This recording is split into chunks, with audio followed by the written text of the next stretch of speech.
Ya,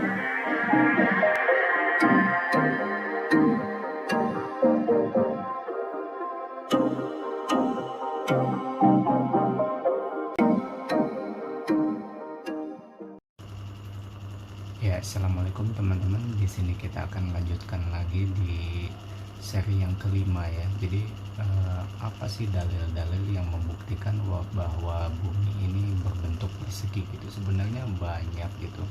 Tapi di sini kita akan gambarkan secara ringkas aja gitu ya.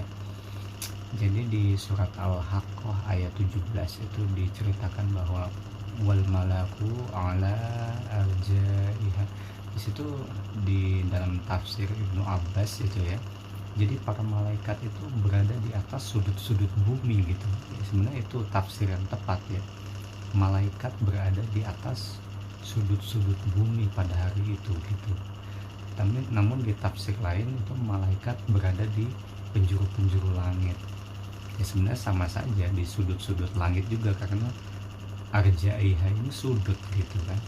Berarti membuktikan bahwa bentuk alam semesta ini baik dari buminya sampai langitnya itu ada sudut-sudutnya, dan ini tidak mungkin terjadi pada bumi kalau berbentuk bola, termasuk galaksi itu kan bentuknya bola, tidak mungkin ada sudutnya. Nah, tidak mungkin ada sudut-sudut, maksudnya itu sudut siku-siku gitu ya, karena sudut-sudut itu hanya terjadi pada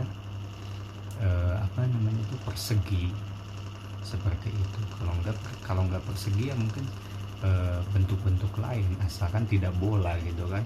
Nah, tapi kenapa harus persegi? Nah, di sini akan diperlihatkan di di ayat-ayat kitab suci yang lain gitu, dalam kitab Injil gitu, Injil Barnabas atau naskah King James itu ya, yang benar-benar otentik gitu kan.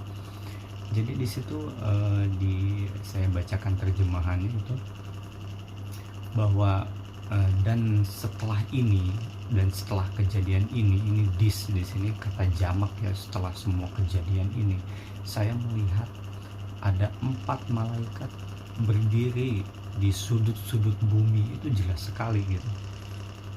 Jadi ada 4 malaikat berdiri di sudut-sudut bumi, berarti ada 4 sisi. Berarti kan kemungkinannya kalau enggak persegi panjang gitu kan, kalau enggak belah ketupat gitu kan, yang hanya ada 4 sisi sudut gitu kan. Nah, tapi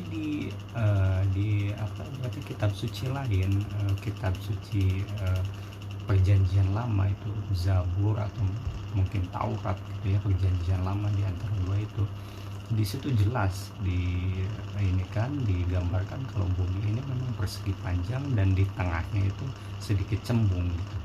Nah, maka di sini tidak bisa terelakkan lagi bahwa emang bentuk bumi ini persegi gitu kan. Dan bahkan di zaman Ibrahim atau bangsa Ibrani gitu kan, mereka itu memang dalam keilmuan mereka gitu, dari mereka kitab suci mereka dulu, atau misalnya keyakinan mereka dulu yang tercantum dalam naskah-naskah kuno itu memang bentuknya persegi gitu, dengan Mesir sebagai pusatnya. Namun kan dalam Islam justru pusatnya itu Ka'bah, karena di atas Ka'bah itu langsung di atas Ka'bah tuh di langit ketujuh di atasnya itu ada Baitul Ma'mur seperti itu. Nah, di sini penjelasan kilasnya seperti itu, dalil-dalil yang membuktikan bahwa bumi ini berbentuk persegi gitu.